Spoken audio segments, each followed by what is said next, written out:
Oh, Jonathan, I cannot believe my eyes. Poor woman, butchered by some savage scowl. Yes, and I'm afraid I'm at least partially responsible. The man, the scowl, I brought him here. Jonathan, how could you say such a thing? Forgive me if I feel despondent, for there seems to be no end to the suffering and death that surrounds us. I'm always here for you, Jonathan. What do you know of Ascalon? I was threatened by a creature, a vampire in Whitechapel, stating I had to obey the law of conduct. What more can you tell me about him? He was bigger than a man. Huge, in fact. He seemed to radiate violence. I thought he was going to tear me apart. Then he vanished. Fergal, the executioner of Ascalon. You were fortunate he was not after you, but rather out doing his master's bidding. What is Ascalon? The Ascalon Club are the most powerful vampires in Britain and exert tremendous influence. Take my advice and stay well away. I have experienced a certain difficulty when faced with holy symbols or trying to enter religious buildings. Have you? Now that's quite a question. I don't know why, but yes, it has happened to me. Is this a sign? The hand of God in action? Are we repellent unto heaven? I don't have the answers, Jonathan. But I believe superstition and magic is just fact awaiting the lens of science. Aren't you frightened? Very little scares me, my dear. To be compelled to avoid symbols of faith does not concern me. Have you embraced this woman, like the other patient, this Mr. Renfield? Her name was Amelia. And no, I did not kill her. I vowed a very long time ago that I would never take another life, unless they ask. Is there sufficient vitality in the blood of the sick and dying patients? Yes, Jonathan. The hunger gnaws at me every waking hour. Frankly, I'm starving. Temptation surrounds us. Rich, vital. How can you resist? Over the years, any pleasure I once gleaned from feeding is long gone. I drink for sustenance. And though I still thirst for more, I restrain myself. Thank you, my lady. I hope to see you again soon.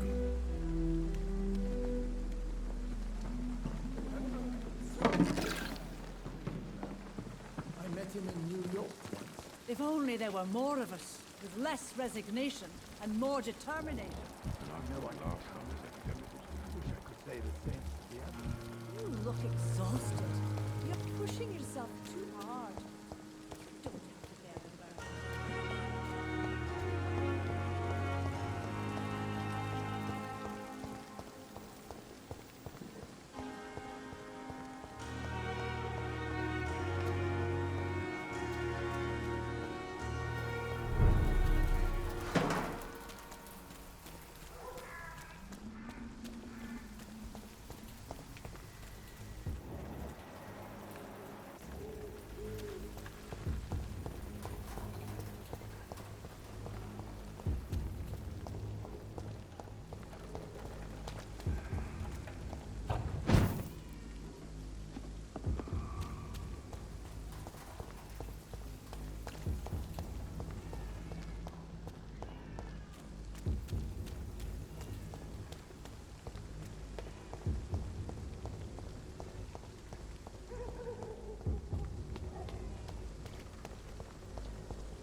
Away this week, Joe.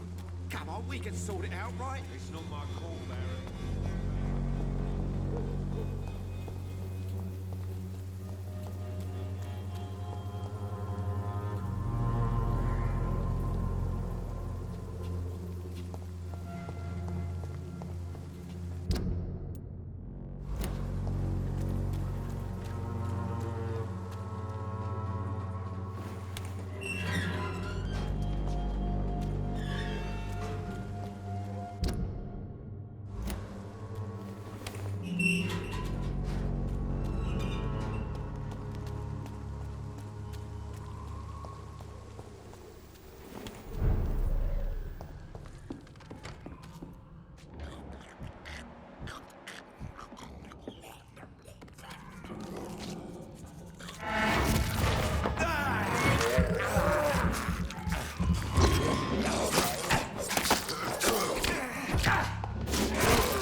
No civilians allowed, sir.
Stupid beast!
Good evening, Mr. Petrescu. What are you doing here? I could ask you the exact same question, Mr. Doctor. Now leave me alone. Tell me everything you know about Camellia, the mute florist. I do not believe in the afterlife, Doctor, but I'm almost convinced Camellia is an angel. She volunteered to give out our medical leaflets.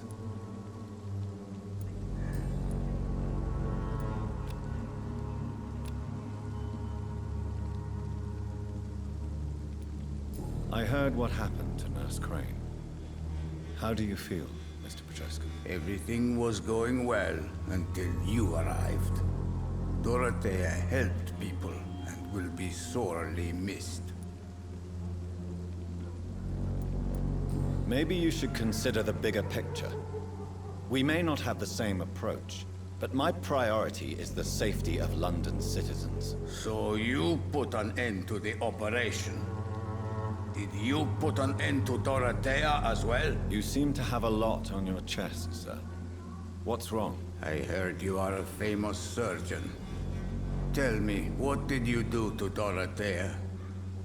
She was so bright, so clever. Then you made her an empty shell. I didn't use drugs or medical trickery, Mr. Petrescu. All I did was talk to Nurse Crane. I promise you. But what happened to her then? After you left, she did not even recognize me. Then she got careless and sick, and I had to flee.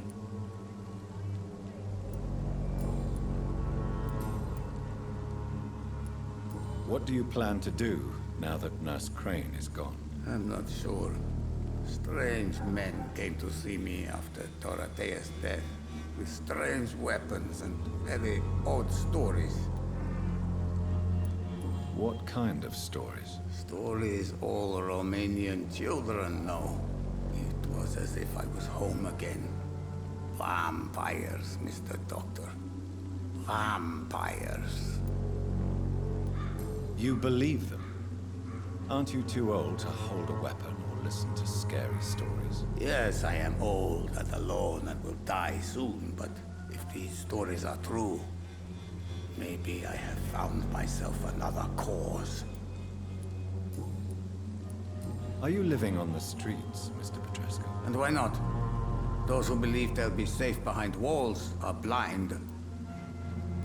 What about your house? My house is always open to any poor soul needing a roof. All my work here is lost now that Dorothea is gone, thanks to you. Why are you so aggressive? I remember the night you came here and convinced me to open my door to you, sir. I'd like to punch you right on your chops. Goodbye, Mr. Petrescu.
I cannot enter.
It's locked, all right.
It seems the Priwen are redoubling their patrols in the district. Please, I must be more can't let careful. you through.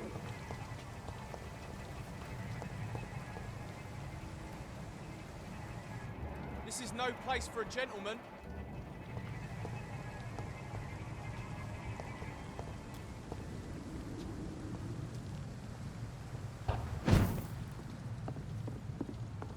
It's locked, all right.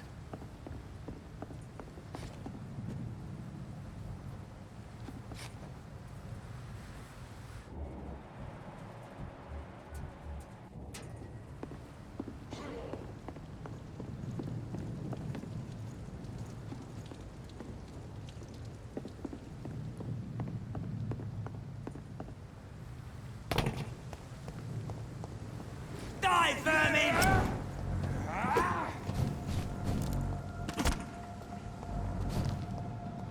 Get a taste of this!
This must be Clay Cox's knife.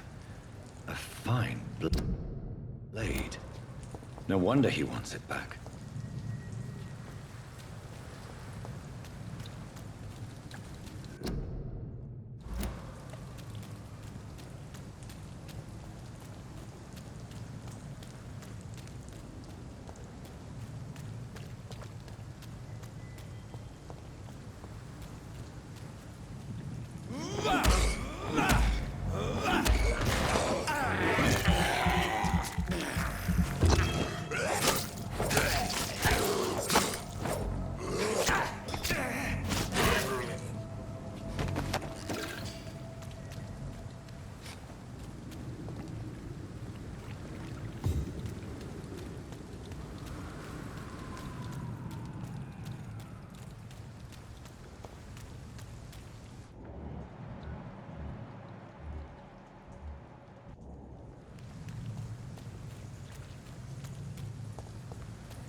Hey, Doc. What can you tell me about the recent commotion in the hospital? All I know is I ain't letting anyone rip my throat out in my sleep. I found myself a nice blade, Doc. I'm ready. I have found the gift from your wife. In that case, you'll be properly rewarded, Doc. Clay Cox is a man of his word. I hope that won't make me an accomplice to your future crimes. Who knows what I might do now I feel invincible again?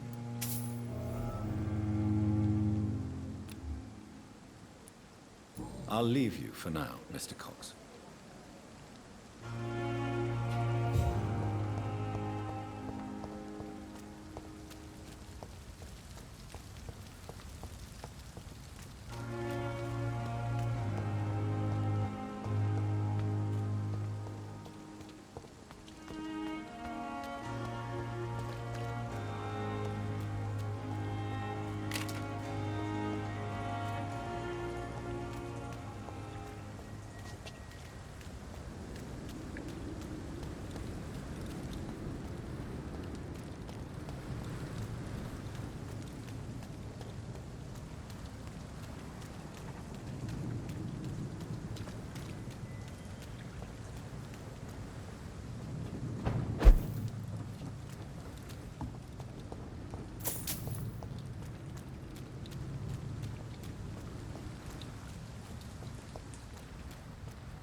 vampire. Been a while since we've seen any news. Good evening, sir. Who the fuck are you? Don't you see I'm busy here? Dr. Jonathan Reed, that's who I am.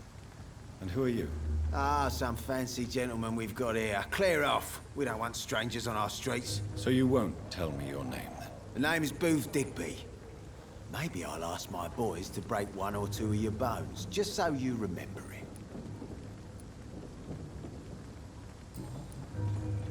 I know you're looking for an honest job, Booth. You're tired of this criminal life, aren't you? It's just an idea. Edwina loves to run things so much. You can never really leave the gang. Wet boys for life, you know?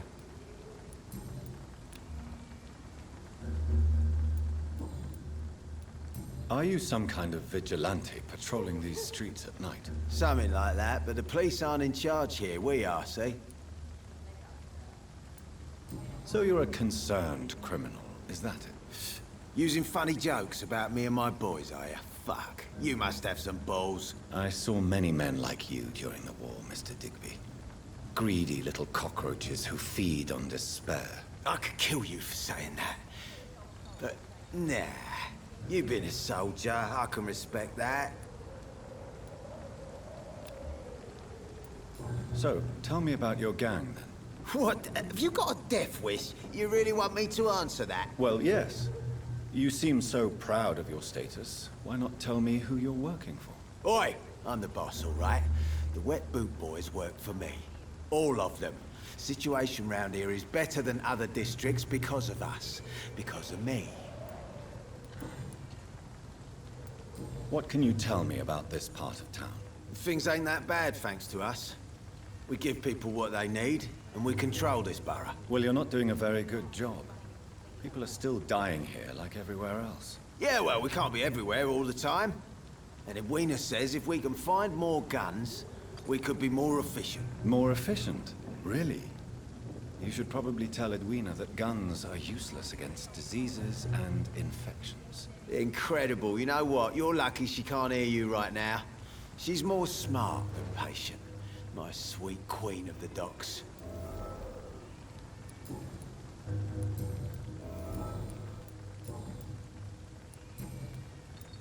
Do you know where I can find Sean Hampton? I need to talk to him. The sad saint. Why on earth do you want to talk to him? He was one of my patients at the Pembroke Hospital. Oh, yeah. I heard the poor bastard had been abducted by some cunt. You better ask Tom Watts. He knows Sean Hampton well. Goodbye, Mr. Digby. The sewer dog's fault, they say. Then the gangs, the epidemics. Good evening, miss. I am Dr. Reed. May I ask you a few questions? Who are you? What do you want? As I just told you, I'm a doctor. From the Pembroke Hospital, actually. The Pembroke Hospital, you say? I ain't paying any bill left by Clay. I'm not here to collect payment, Miss... Miss Edwina Cox. So what do you want then? Fancy buying something from me, maybe? Can I see what you have to sell? As long as you have money, I'll show you all I have.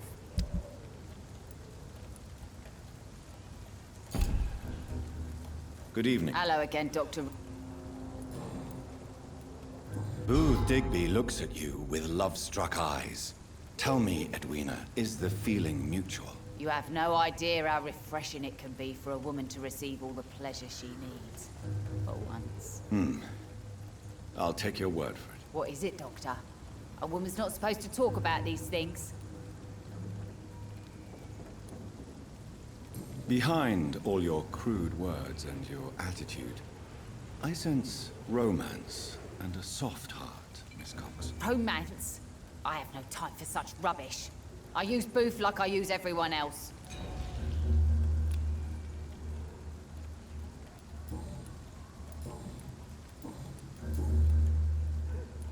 What can you tell me about your work? I'm a businesswoman. I buy and sell things, and I send my wet boot boys after anyone who don't play nice with me. Gang member and shopkeeper. Can't be easy running double shifts. If you're interested, I may find use of a doctor who can freely walk across the city, you know. You're quite blunt, aren't you? I like people who know what they want and say what they think. This is a time of great opportunity for those ready to embrace their destiny. What can you... I'm a business... Gang member... If you're interested... I'm not interested in a career in the criminal underworld, Miss Cox. Fair enough. Stay away from us then, if you don't want to get hurt, or worse. Since my return from the war, I don't feel that concerned by threats, knives, or even bullets, if you must know. That's exactly what that stupid trade unionist claimed after he attacked one of us. Booth and I reminded him a bullet beats words every time.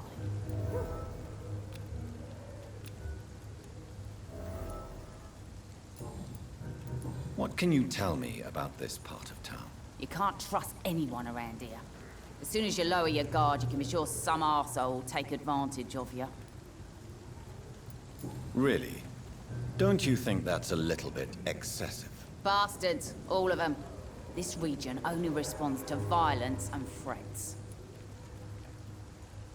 You sound like you're thinking of somebody in particular. Take the gravediggers of Southwark. They must pay me every week, but it looks like they forgot who gave them permission to steal from the dead. Looting corpses in a mass grave. That is a new low. Whatever. Hey, since you're a doctor and all, maybe you can access that forbidden area and remind those bastards what they owe. What can you tell? You can't...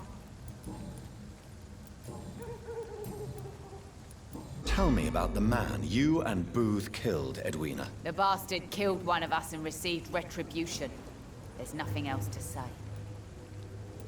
What happened exactly? I don't know, and I don't care. One of ours was killed by that communist bastard, but he didn't brag for long. So you have no idea what really happened, but you executed him anyway. No one messes with the Wet Boot Boys, Doctor. This is our territory, and this is our law. And your conscience is clear. You kill without hesitation. Violence is an efficient tool, Dr. Reed, when used properly. So you decide who lives and who dies, just like that. Yes, Doctor. Just like that. I'm not saying it's fair. I'm saying it's my way of dealing with troublemakers.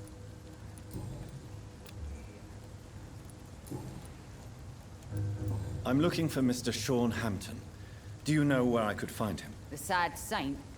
I heard he was mugged or something. Yes, he was. But he left hospital recently. You don't say. Well, I suppose it's good news for the homeless and the useless. Ask them, they must know something. Goodbye, Miss Cox. I must look a fool. Heartens me to know you can't see me. You again. What do you want? Tell me about the man you killed, Booth. What happened? One of us had been killed, so we had to retaliate. That's the whole story. There has to be more to it than that. No, really. One of us got killed, so the killer had to die. That's how things have always been done round here. No one gives a shit. Are you so heartless that you could pull the trigger and kill someone without even blinking? Have you looked around recently? Do you really think one more body will make a difference? Goodbye, Mr. Digby.